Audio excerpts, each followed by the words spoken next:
Soomaaliya waxaan la yaabana dadka qalbiga qabiilka galay oo leh landheera ay saan waxa yani aan jir sheeganayo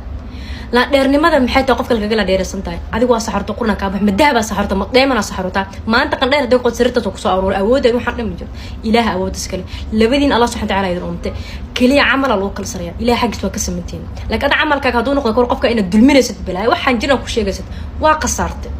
ma fahanteen meeqa yani xanuunsan qabiilad wax isku qabanayo adig maanta dad xanuunsada beeshaada meel kuma geysan isbitaal kuma geysan Soomaali ahaan ay sheegaan isku caabina waa aragtay wali qofka adina nasab xumo ku tahay inuu ku caabiya laga yaabo ma fahanteen ya aniga adduunyada kale ma hal qabiil loo aqoonsi waa ma Soomaali ahaan loo aqoonsi jinsiga inka Soomaalinimadina ku faana fiican mar walba oo qabiil aska dhaafan siyaasad wax ka adag ma jirto guul gool dar waa aragtay saasita madaxda shaah isla caabiyaan waa isku farxsiin laakiin aniga maxaa sameeynaa qabiilada qorin balaa shacabki aniga hogaamiyaasha wax ku abuureen xumaato ku abuureen waxayna tarsman la qabiil oo isku soo dilay wiil oo baabay hooyo